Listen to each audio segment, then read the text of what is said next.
At one point in time there in the late 80s, early 90s, the Bronx, New York district, Southern District in New York was number one in the country for crack cocaine arrests, prosecutions, and incarcerations. The Southern District of West Virginia was number two in the country. We were doing so many people. I mean, we had the Kanawha County Jail full, the Putnam County Jail full, Boone County Jail, Logan County Jail full of federal prisoners. In fact, we were taking people, if we made arrests at night on crack cocaine charges, especially if they were out-of-staters, we would call the marshals. Sometimes we'd have to take people over into Kentucky and lodge them in jail before the marshals could come and get them for the hearing the next day. There were so many. Wow. There was so much crack going on in town.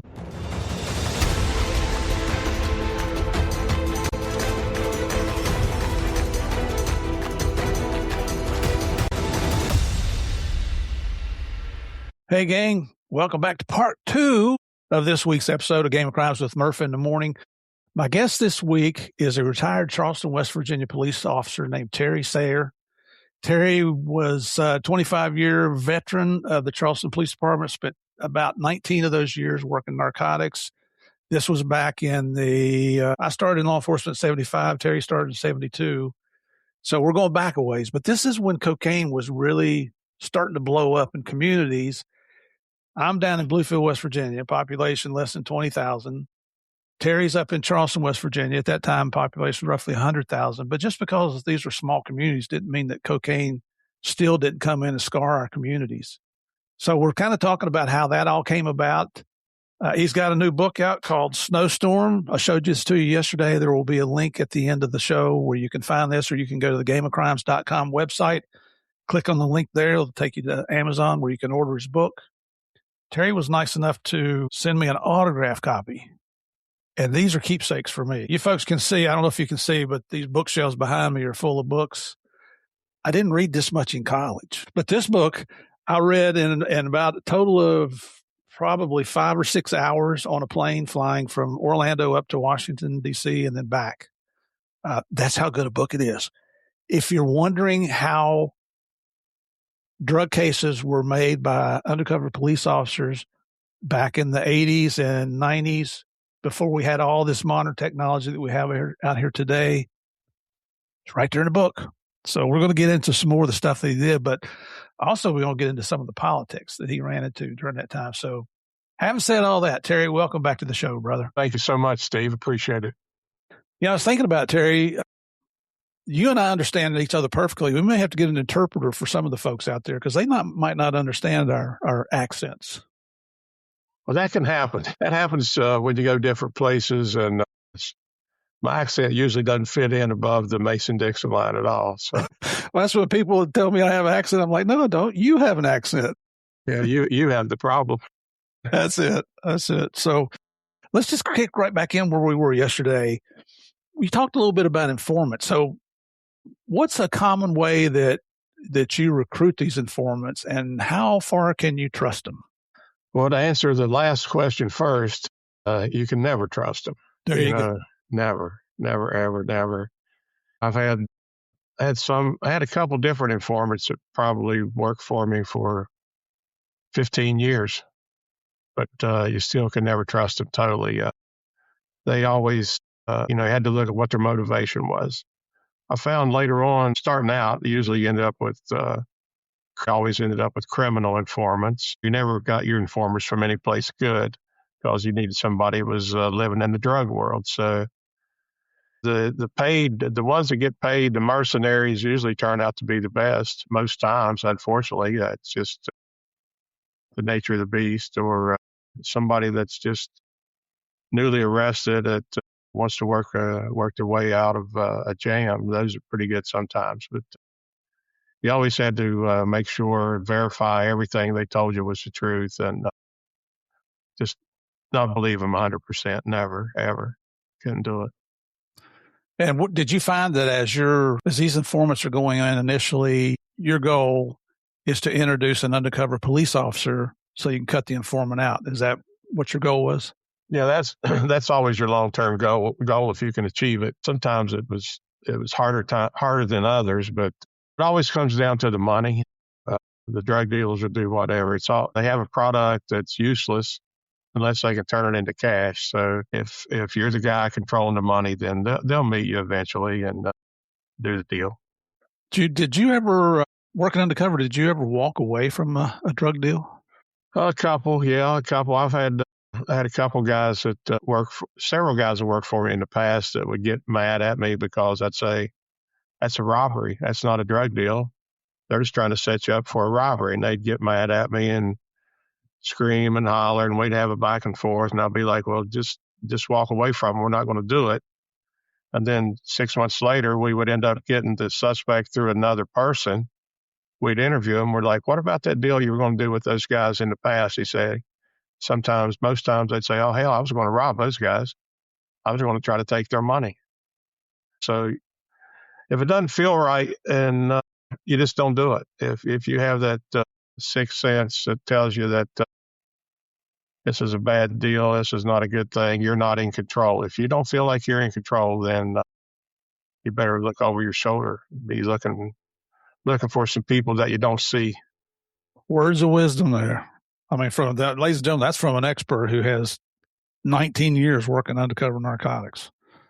My experience with drug deals, and not just me working undercovers, I never did any long term. It was only short term undercover. But on my deals and other law enforcement officers' deals, when things didn't go, because like you say, you want to maintain control, even though you're making them believe they're in control. When they want to change things on you, just say deal's off, and they'll follow you, want to do, or they might not do it immediately, but they'll contact you later and still want to do the deal because they think an undercover cop would never walk away from it. Well, that's true. I mean, that's what I told my guys most times, that the police will wait forever. Most people wouldn't wait forever for a deal to happen, and the police will wait forever. And if you're one of those people that'll wait forever, then people are smart enough to figure out you're not who they think you are. Yeah, they are. Now, so when you guys, back when you were doing your surveillances and so forth, you didn't have the benefit of GPS back then, did you? No, we just had people surveillance. That was it. We had, at the end, we got those cameras that you put in electric transformers on pole cameras, they were called. We had a couple of those at the very end of my career, but all that stuff was starting to come online then. We did have a few trackers that you could put on vehicles to follow people sometimes. We used those occasionally, but had to be careful not to lose a tracker or whatever, because in Kanawha County, Kanawha Valley, the signal was bouncing off the mountains. So sometimes when you get a true reading on the machine, it's where they're located, the signal will be bouncing around. So sometimes those were useful, sometimes they weren't. Yeah. You guys must have been really good at surveillance. And it sounded like, and I'm basing this on your book, what I read in here, it sounded like you always had plenty of units out there to conduct surveillance, because sometimes you got to split surveillances because you want to see what this person, what that person are doing. Is that true? Yeah, we were. Like I said earlier, we had good working relationships with the DEA and the ATF and others. So we always had plenty of vehicles. Everybody had their own car. Sometimes we partner up, sometimes we wouldn't. But we did have a look-alike taxi cab back in the day. We had the police mechanic take one of the old cruisers that was the same model as the local taxi service, and we got with the taxi service, put a taxi meter in there, got the light put on top, got all the markings, got it painted. It was a replica taxi. You couldn't tell the difference. Sometimes the undercover guy would ride around drug dealers, pick them up, but it was a perfect vehicle to use downtown for surveillance. It was really good. Oh, yeah. Did you guys ever get burned on surveillance? Every time. Not every time, but yeah, it happens. Some people get too overzealous and don't trust what somebody just told them. Some people have to see it all for themselves, and you got to trust whatever somebody else tells you. If your partner says you got to turn right on this certain street, well, they turned right. You don't have to. Not everybody needs to go see it. So you just always had to make sure you just had one person on the point, and everybody else, somebody was ahead of the bad guy, or let them follow you. Nobody looked ahead. I always found out that if you were doing a big deal and you flashed them $100,000, and once they saw the cash, I always said they got brain locked. You could follow them with a marked cruiser and they wouldn't see the police because they didn't want to see the police. Right. They want to believe. They wanted to believe. Once they saw the large amount of money, they want to believe that you are who you say you are. Yeah. The reason I keep smiling here is when I was in Miami, we were doing a 400 kilo cocaine deal. We already had picked up the dope down in the Turks and Caicos Islands, and we're following this lady around. And one of our senior agents was an unbelievable undercover agent, and that was his gift. But he should have just left it at that, because when it came to surveillance, I mean, you talk about bumper locking. He would continually be the first car right behind the suspect car. We're following this woman around, and she goes into a business, and we kept telling him on the radio, back off. We've got cars on both ends of the street. So when she came out, she has to pass one of us.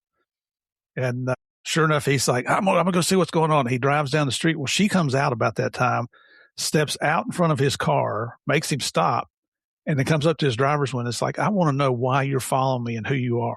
I mean, that's how bad it was. But because of his experience undercover, he had the gift of gab, and he's like, I mean, he could come up with a line just like that. He said, "Oh, baby, I saw you earlier. You were so fine looking. I thought there was going to be an opportunity for me to meet you." And just, he put a line of crap on her, and she fell for it. Well, there you go. She wanted to believe. Exactly. So it's unbelievable. We ended up locking everybody up eventually, and all was well. But in your book, it seemed to me that every time you put a hidden microphone, or kill unit, whatever you call it, on either the agent or the informant, it worked. Did it always work for you guys? No. So sometimes it would work.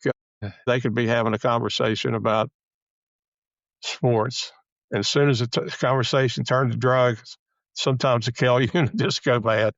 The batteries would die, or the reception would be bad all of a sudden, or somebody turn on a television. Or we had one guy that did an undercover deal in a bar down in South Charleston. He went in, he was wearing a wire, and as soon as he get near the jukebox, all of his conversations was coming out of the jukebox. Yeah.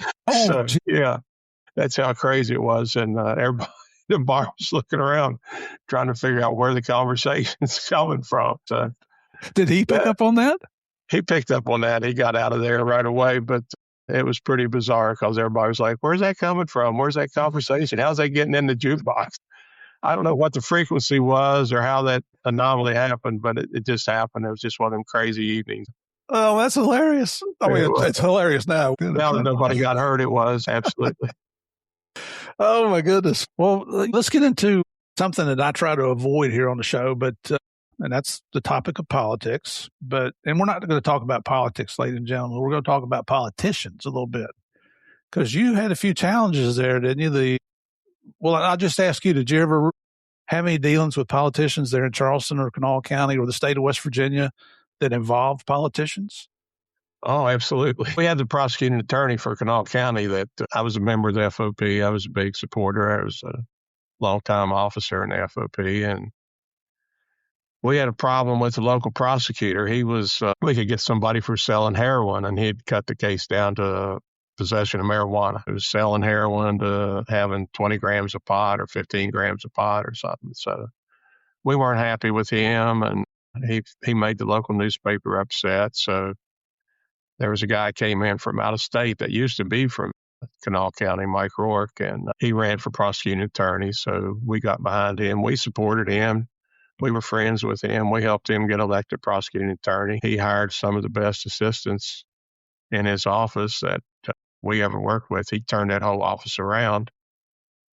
Then later on, his big thing was to go out on drug deals and drug busts with us and get his picture in the paper or get on the television. And he was a big rah-rah anti-drug guy. He ran on that. He was running for another term. I mean, he was very popular in Kanawha County. Everybody loved him.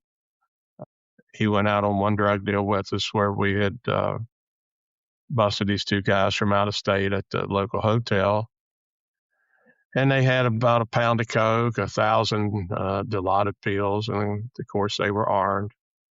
And they had a little small 1 gram vial of cocaine as a sample of their coke that we tested and arrested them and took them to the police station for processing. And after they tried to pull a gun on me and my partner, but anyway, that worked out. So anyway, the prosecutor got his picture made with all the evidence we put it on the trunk of a police car behind the station that morning. We'd been out all night, and the vial of coke, everything was in the picture. And then he rode to magistrate court with me and my partner, Larry.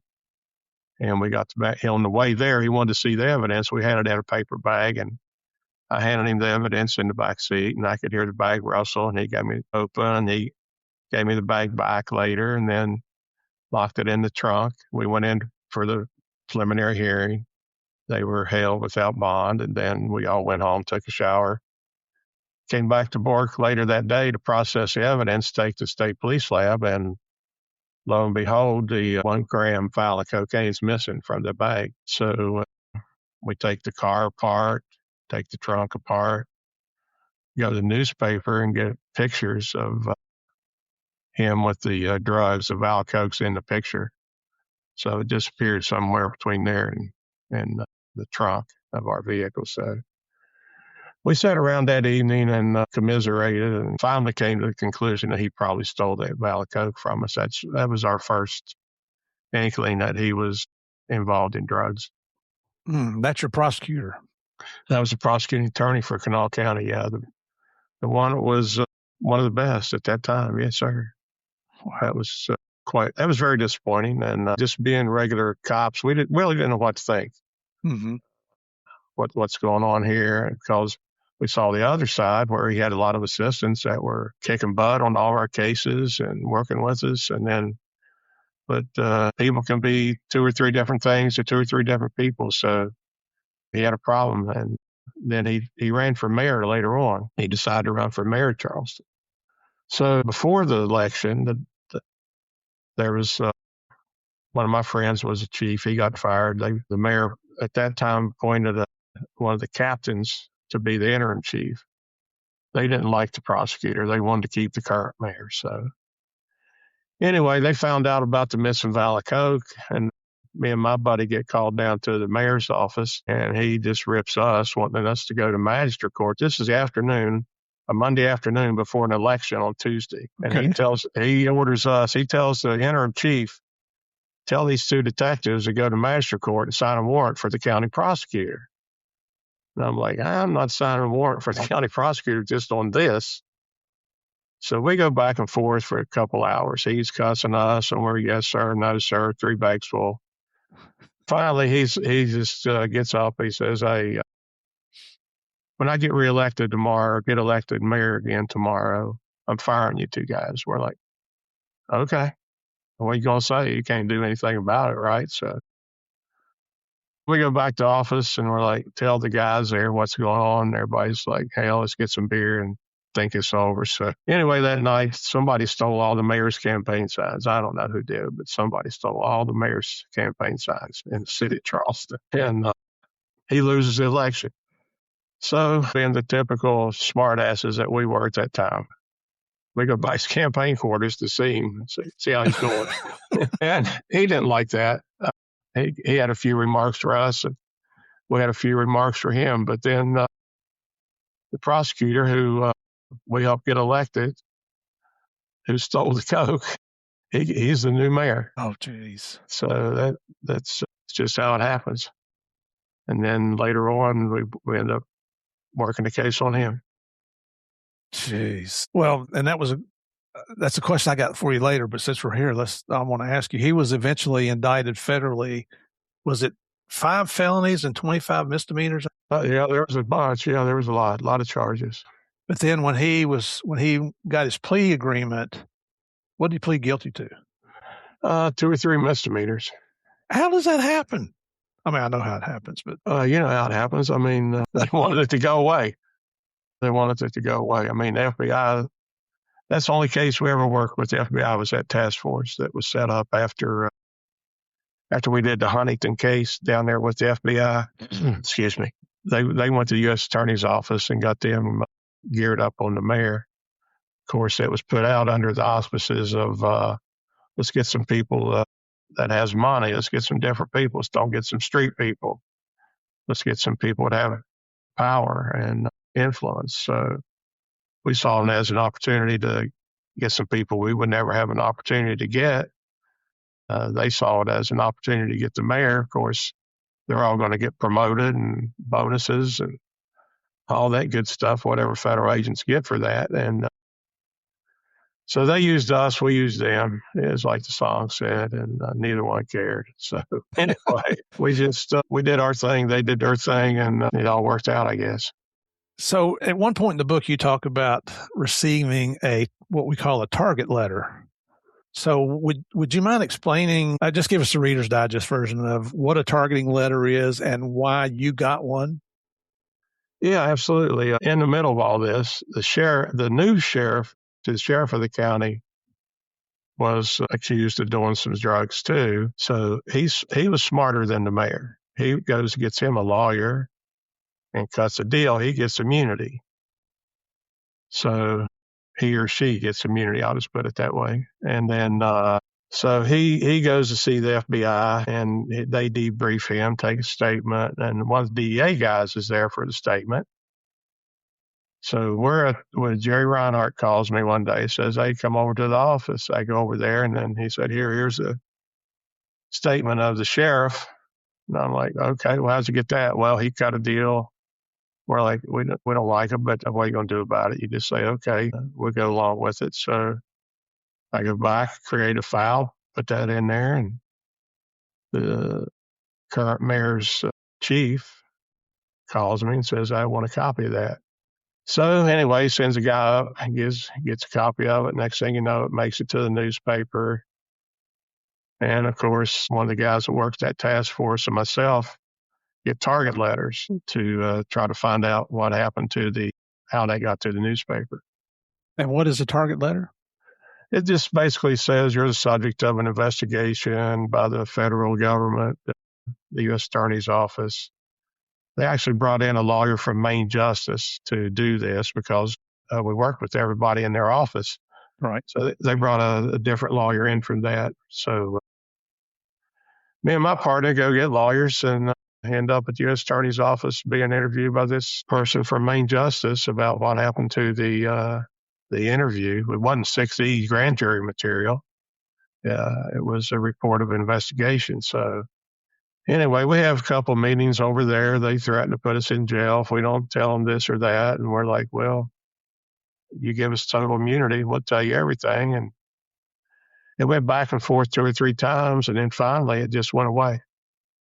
Out of the clear blue one day, it just went away. And then we're all back to working cases with the U.S. Attorney's Office again. So somebody made it go away. I don't know. I guess they decided we weren't worth leaning on. But believe me, it was very stressful for me at that point in time. I mean, this whole thing was nothing but a lot of stress from the very beginning, from the Mississippi Valley Code to the next mayor election to the mayor going to jail to the sheriff being investigated. It was like I was the monkey in the middle all the time, getting pulled in 10 different directions. To the chief continually browbeating you and he was edgy. He didn't want to lose that job. He had landed the job he loved more than life, and he was actually a friend, and but he was loyal to a fault to the mayor, and I think he was more upset about losing his position than he was what was happening to the mayor in the scheme of things, and that's life. I understand that to a certain degree, but I didn't need any more stress. I'll just put it that way. I had plenty at that point in time in my life. It was hard to handle sometimes, really. Yeah. Doing right's not easy. No, it's not. Doing the right thing's not easy all the time. Especially when your so-called leaders don't have your back. Correct. I had one chief that quit on me. I told him what was going on a Monday, and he quit on Friday. So, I mean, That's just what you're going to do. He didn't want that stress either. No, he took the easy way out. I didn't have a choice. I couldn't quit. I didn't have my time in, so Yeah. I was doing the life sentence here. Sometimes it does feel like that, doesn't it? There's points in time. Yeah, I did. Days were long. You made reference to 6E material, ladies and gentlemen. That's grand jury testimony, which is confidential. It's non-discoverable, and that's a big deal. If grand jury information is leaked outside of the grand jury, that's a really, really big deal. That's a criminal offense. But you're talking about the report of investigation. The security classification of that typically in the feds is law enforcement sensitive. So it's not something that you want to get out there, but it's not illegal to share it with other agencies. So just to clear that up there a little bit. What a horrible thing to go through. I mean, we used to send targeting letters, but I've never been the recipient of one. Well, that was the first for me and my buddy. It was just stress every day, just till that was resolved. And I think that was the whole point of dragging it out, was to see when we would throw in the towel. But we're pretty hard headed. We hadn't done anything, so I didn't. If I'd have done something, I would have owned up to it. I'm that kind of person. I've made plenty of mistakes in my life, and I've tried to own up to every one of them. And not this one. I didn't own this one, so I wasn't going to claim it. Good for you. That's called standing up for your principles and your standards.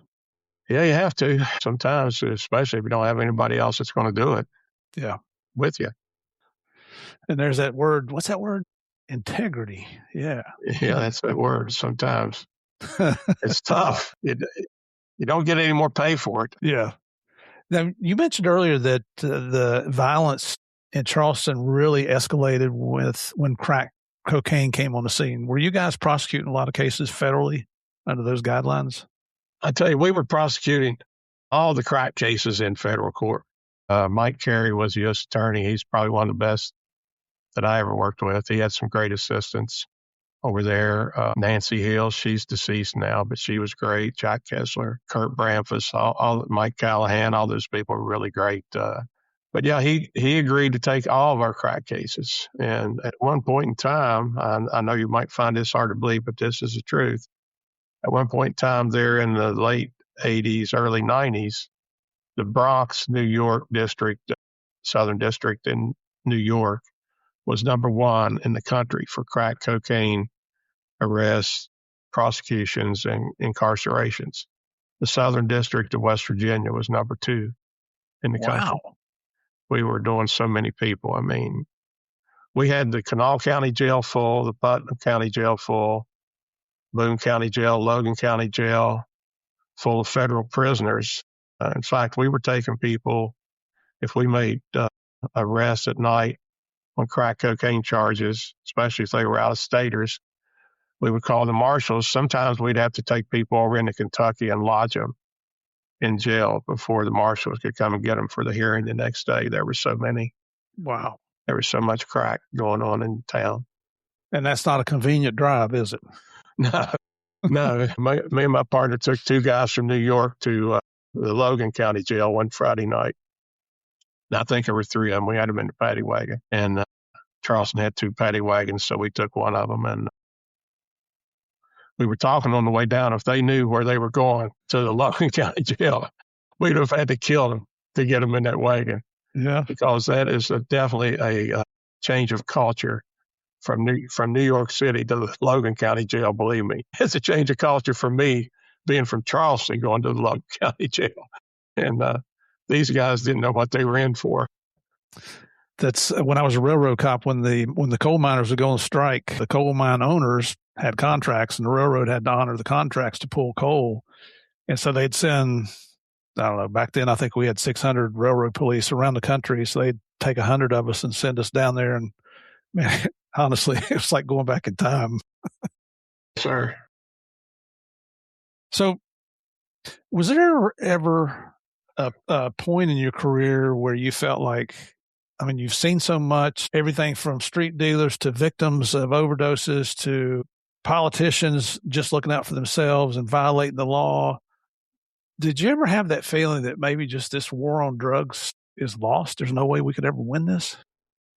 I don't think I ever did. Maybe I should have, but we were all so focused on living that life every day that maybe we were in our own bubble. I don't know, but we just were determined to do our part. That's all I could say. Some days you do, maybe one week you do 2 or 3 indoor indoor marijuana grows, which were big money cases. And then you go right back to crack or the cocaine powder cases. But it just varied so much from time to time that we just did different stuff. We had the home invasion crews. We ended up getting 2 or 3 different home invasion crews that were putting on police raid jackets and wearing ski masks and impersonating police officers and going and robbing drug dealers, supermarkets. We got a couple of those people were dangerous. I mean, very dangerous. They had no fear if you go break in on drug dealers and impersonate policemen. So getting those people, those are fun. Those were fun cases in a way. I know they were dangerous when you took them off. They arrested them, but it was just a fun, different diversion. That is having the regular humdrum of getting an informant and buying drugs every day.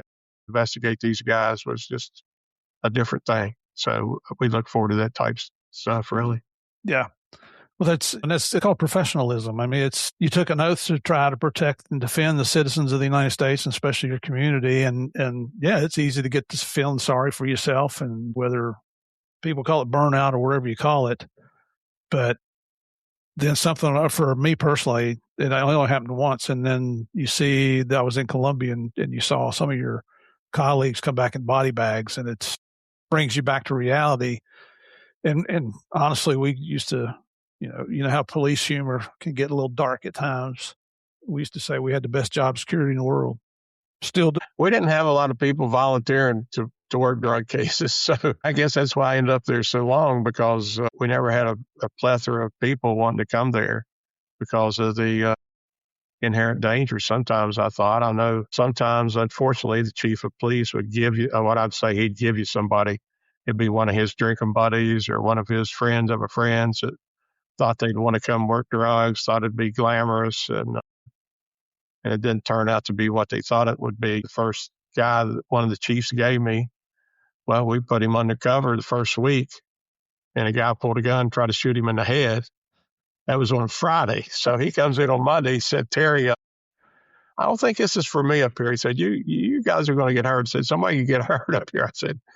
I told him, I said, yeah, you can get hurt up here. It's not that hard. So anyway, those kind of people took care of themselves. They weeded themselves out. So, but you were talking earlier, you had to motivate yourself every day. You certainly didn't have people at the police department. Most of them didn't even know what you were doing half the time. Mm-hmm. So you had to motivate yourself every day and be self-motivated. And I was fortunate to have all people work for me were all like that. I didn't have to drag anybody down the road. Sometimes I had to slow some of them down for our own good. Challenge of being a supervisor. Yeah, you can only do so many cases in a day, and sometimes you got to take a pause for the cause there. Yep.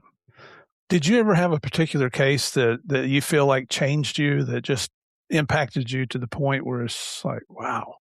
Well, it wasn't my case, but I had a terrible situation where my stepson was shot and killed by a crack dealer, and that impacted me very bad. That was May 22nd, 1992. That was a terrible situation, and that impacted me for a while. It's hard to get over that. Very hard. I don't know if you ever get over that, really, to be honest with you. But yeah, it was hard. That was a hard time. That was a hard time in my life. A hard time in everybody's life. Did that kind of, secure your resolve to continue in narcotics? Because now that, it's actually touched you personally. I guess it did. I stayed another 3 or 4 years there after that. So I determined it wasn't going to run me off. So I guess I must be a big hard-headed person. So I decided I wasn't going to quit. Nothing was going to make me quit. What I say is that DEA never hired me because I was real smart. Well, I mean, you get locked into it. It's just It's a lifestyle. It's just who you are. It becomes who you are, unfortunately. Yeah. It'll happen. So I want to mention your book here. And ladies and gentlemen, here again is the book Snowstorm. You can find this on any of the major outlets. I saw it on Amazon. I saw it on Books A Million, and I'll mention those at the end of today's episode. But I want to just talk about this. Why'd you decide to write this book? What was the motivating factor? I think the motivating factor for writing the book was my family, my wife, Linda, and my son, Denny, and my other son, Philip. I mean, I've told them we'd be riding around doing this or just talking, and I would tell them police stories after story, different stories, and they'd all be like, well, you need to write a book. My wife would be like, you need to write a book. You need to write a book. My sons would be like, you need to write a book. A couple of my friends, a guy in the neighborhood here, Matt, I bicycle with, and we go bicycle for 2 hours. So I'm telling him all kinds of police lies. And anyway, he's like, you ought to write a book. So finally, I sat down one day, and unbeknownst to me, my mom had kept a scrapbook. I cut out all the newspaper stuff from the whole time I was a drug police and gave it to me. So I had that for some reference points. And I found out you just have to sit down and pound it out. It dedicated 2 or 3 hours every day for about 10 months and came up with it, then sent it off to the publisher and the editor. And then me and the editor lady probably went back and forth for another 2 or 3 months, just agreeing on language. And because she'd be like, well, that's street language. I said, well, that's how people talk on the street. That's how real life is. It might not be exact proper English, but that's how the world is. Did writing, well, first of all, I was wondering I thought, man, you must have a brain like a vault to remember all the details. But now I understand if your mom saved all those newspaper articles, because I can't remember all those cases. No, I went to lunch here recently. I was in Charleston and met Mike Carey, who used to be the U.S. attorney, and Jack Kessler, one of the assistants. And Mike Carey said, did you take all those case files home with you? I said, no, man. I said, my mother came up with that stuff from newspaper clippings. I said, I couldn't remember that stuff on my own. Yeah. I said, heck, that's a lot of stuff. That's a lot of different things to remember.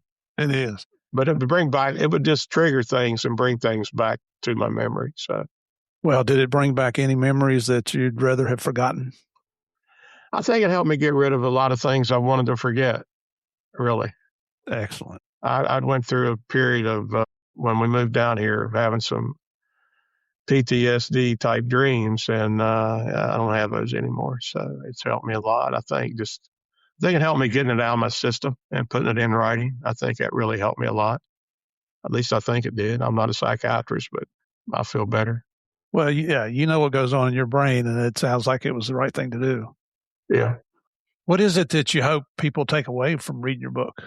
Oh, gosh, I hope they take away a sense to try to appreciate what the police are actually out there trying to do for. Most people don't have a clue what people working undercover or working drug cases or those type investigations go through, or what their life is like, or how hard it is. It's not easy, and having a successful case is hard. It takes a lot of work, takes a lot of time, a lot of energy, a lot of dedication.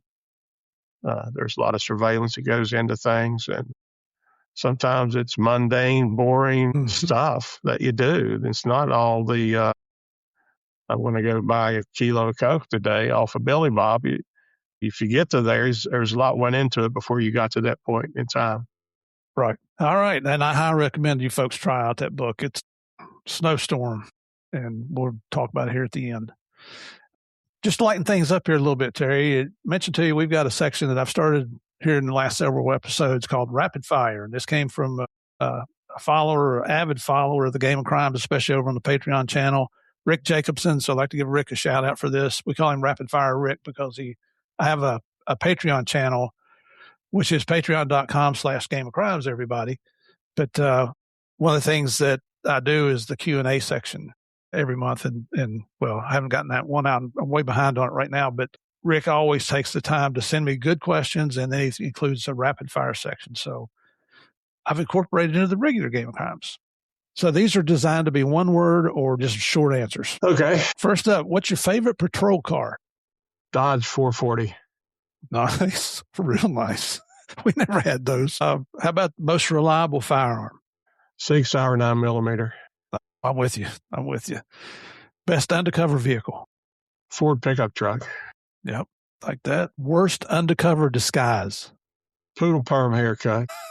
Well, I wasn't expecting to hear that. It's not something you hear every day. How about best police movie? Oh, gosh. I like Donnie Brasco. There you go.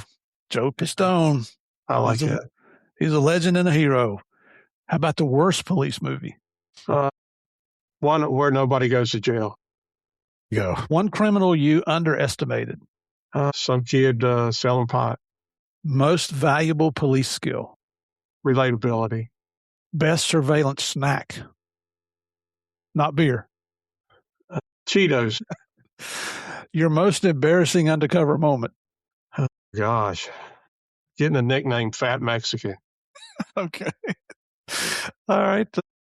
Your most dangerous warrant? Any crack case. And best partner nickname? I think we just heard that one. Well, I had a few. I had Bobo, the Nut. I had a lot of good ones. Was those all directed at you? No, that was all them. Yeah. Day shift or night shift? Both. One piece of advice for rookie narcotics detectives? Oh, gosh. Don't be overzealous. Take it slow. Very good advice. Most satisfying conviction? Oh, gosh. Probably the guy that killed my stepson. We got him for a kilo of crack coming in from New York. Very good. And last one, describe your career in 5 words or less. Exciting, satisfying, enjoyable. Wouldn't recommend it for kids. That's good advice. That really is. All right. So that's our rapid fire section. That was good because some of the answers can get rather wordy. Yeah, I tried to get them as short as I could, but some of them I couldn't. I appreciate that. If you could open one criminal investigation that you worked on, what would that one be? It's an old cold case. When I was in patrol division, a lady had got murdered on the west side. It's never been solved. Miss Glover.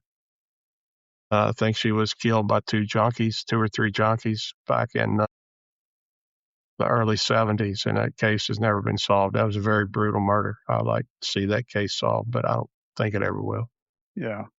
So we mentioned this a little bit earlier. How important is dark humor in surviving in the law enforcement field? Very. That's one way to let off steam, frustration, just to try to lighten the mood because you deal with so much darkness. You see, I don't want to see any more dead people. I don't want to see any more people get hurt or people get shot. I had 2 informants get murdered downtown Charleston by 5 guys. I don't want to see any more of those bullet-ridden bodies. Don't want to see any more. So police made jokes to try to get through. Basically, you weren't trying to hurt anybody's feelings. You were trying to, for yourself, I think, your own self well-being. Best way I could put it. How important is it playing pranks on each other in law enforcement? It happened every day. Somebody was always getting somebody. Didn't matter what happened or who you were. Didn't matter. And you can't take it personal. No. That's why you knew everybody loved you. Yes, exactly. If they're running a game on you. Exactly. So why did you retire or decide to retire when you finally did? I ended up in the projects, and I started out in the projects. I ended up back where I started, and I liked it. But after 26 and a half years, some of the fun had went out of it, and I didn't feel like I was in control of my own destiny anymore. I had a new chief and a new mayor, and I was just tired of all that game, and it was just time for me to leave. Plus, I could get my pension at that point in time and move on and do some other things. It seems like you get to a point in your career where you're almost working for free. That's about where I was. Yes, absolutely. It's not worth it. Let's say your grandchildren or maybe their children read your book, Snowstorm, someday. What is it that you hope they understand about your career? Oh, gosh. I hope they understand I did my best. I try to do my best every day. Try to solve the drug problem, try to help people. That's what you're doing. You're helping people. If you're taking drugs off the street, you're helping somebody's kid that's an addict or somebody that has a drug problem, slowing down the product that's on the streets. I'm with you, brother. I think we took that oath to protect and defend and lived up to the oath. Yeah, absolutely. Doing, like I said earlier, doing the right thing all the time. It's not the easiest thing every day, but you have to do it. I just remember one part of the book that I wanted to ask you about. What do you think about dirty cops? I don't think much about them. We probably I counted them up again the other day. I think we're involved in cases involving 6 Charleston policemen, a couple deputy sheriffs, and 1 state policeman.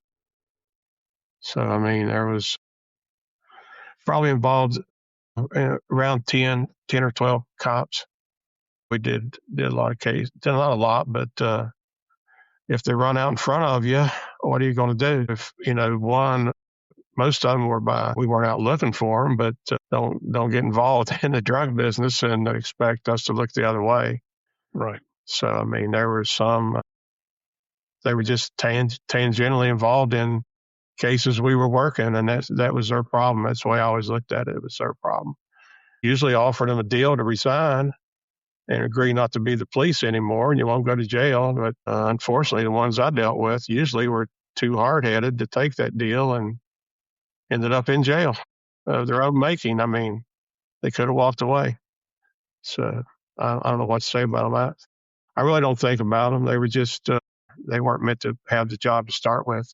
Right. They were a mistake. It's one of the 10 deadly management mistakes, negligent hiring. And that's what happens when you end up with those kind of people.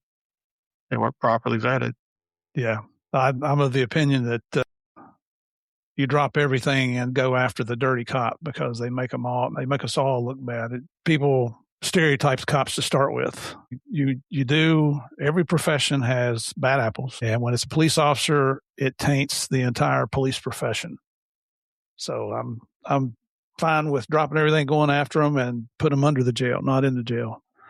Well, it's the 10% rule. I found out whether it's cops or whether I was running the airport, 10% of the people shouldn't be there. Yeah. They're there, but they shouldn't be there. I'll put it that way. I'm with you. So if you had it to do all over again, is there anything that you'd change? I might slow my roll a little bit. I'd slow down a little bit. I wouldn't have, I like to say I wouldn't have lived on the job like I did, but I don't know if I could get that out of me. It'd be hard. It's just given my personality. Very competitive. I don't even want to lose a game of checkers to a kid. So no, I'm not. I mean, you know what I'm saying? I'd like to say I would slow my roll and not live on the job, but I probably would have. I'd still do it all over just like I did it. Yeah. Well, that's good to hear. It was too much fun. It was dangerous fun. I'll just put it that way. You were looking for, I think subconsciously you were looking for that next adrenaline rush, which is the next buy bust or the next knock the door down. You know what I mean? Does that make sense? Absolutely. It becomes an addiction.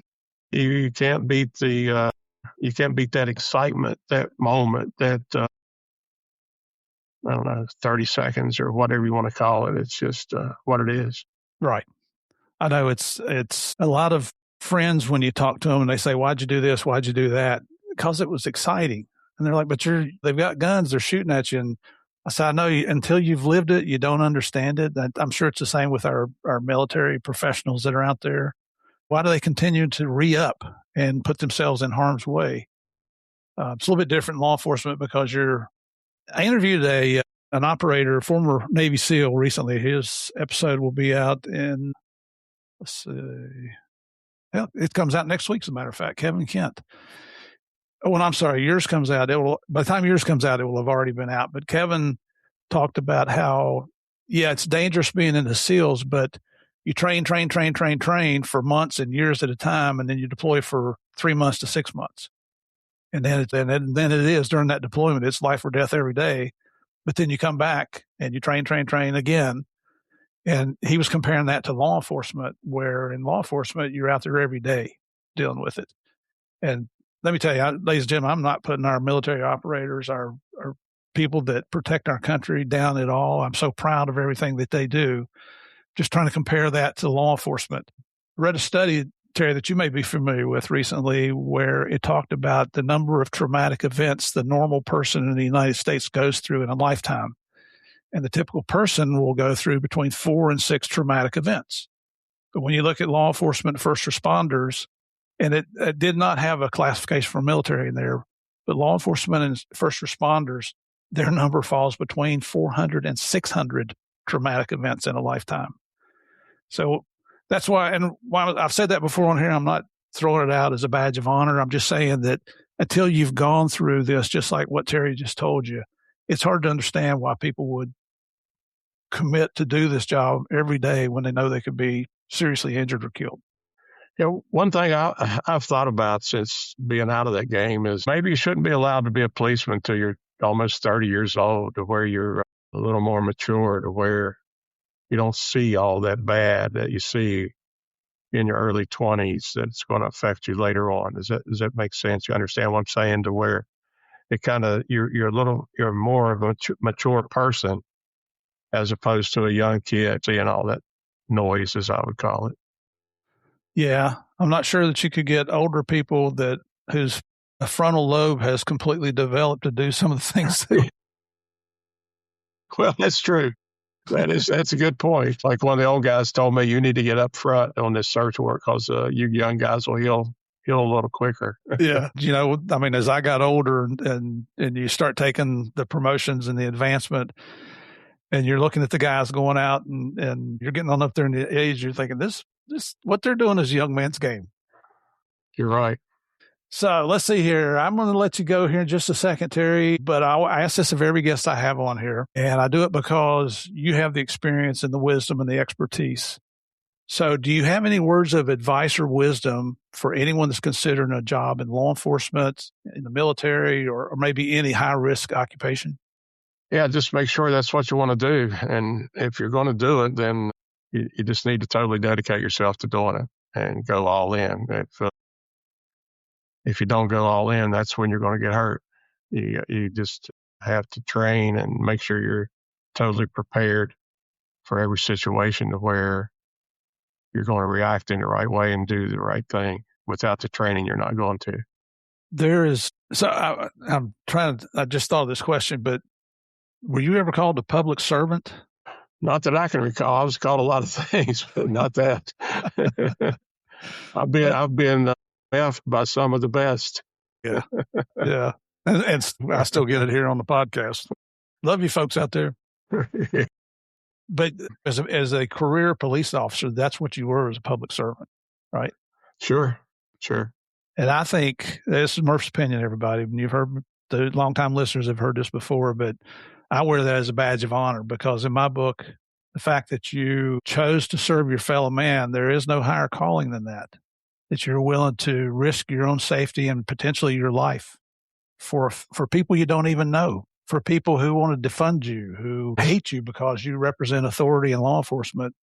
But yet when they need help, who do they call? They call 911. So I think it's just, I guess that's why I'm so proud to have this show and to have heroes like you, Terry, come on here. I'm so glad that Jimmy made the introduction for us. Thank you again, Jimmy, and I'll be in touch. This led to reaching out to Gary Sheridan again. I hadn't talked to him in several years and just reestablishing contact there. So I guess that's it. There's another question I thought of, and it's just not coming to my brain right now, which I'll let it just part out.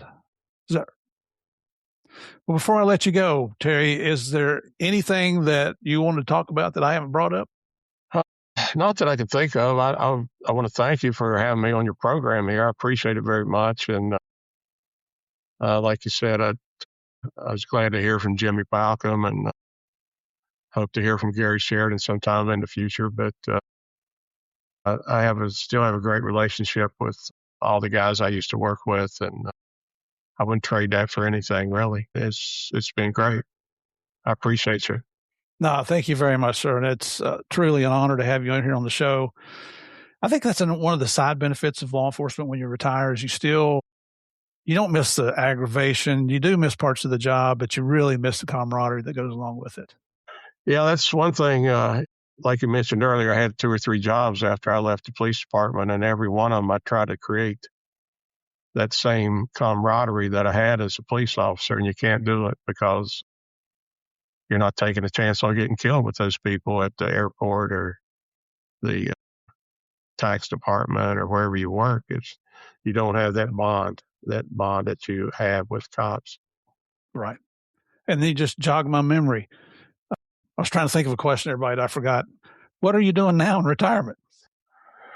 Nothing. Just my wife Linda and I we work out 4 or 5 days a week and hang out here at the house, go around different places here in Florida, go watch the grandson play baseball. He's playing baseball down here. He's 11, almost 12, so he's like dealing with a grown adult now. Of course, he knows everything. So anyway, hang out with him, my son and his wife, and just enjoying life. Go visit relatives up in North Carolina, my other son and my sister and my mom and everybody. So just enjoying life. Excellent. That's the way it should be. You've earned it, brother. Yeah, thank you. And your family has too. That's one thing I did fail to mention is our unsung heroes, our families that put up with everything that we go through, that we put them through, that we expect them to be there when we come home because we've been out doing God's work. But they're as big a heroes as anybody that's put on a uniform. Absolutely. I agree 100%. And that's one thing I always try to do is never take the job to the house. I try to leave it, never take it home. All right, everybody. So if you'd like to find out more about Mr. Terry Sayer here, the only place you can find him on social media is on Facebook, and his first name is Terry, last name is Sayre, not ER, Sayre, or you can find him on LinkedIn at Terry Sayers as well. His book is Snowstorm, Police, Politics, and Cocaine. You're seeing a placard up here now for those of you on YouTube. You can find this book on Amazon. I found it at Amazon, Barnes & Noble, Books A Million, Thrift Books, and I'm sure there's a few other places that I wasn't able to find. But if you're interested in old-time law enforcement, like I said yesterday, basic narcotics investigations 101 and how they can escalate into some major cases, on how law enforcement deals with the wonderful politicians that are out there that always have our backs, this is the book you want to read.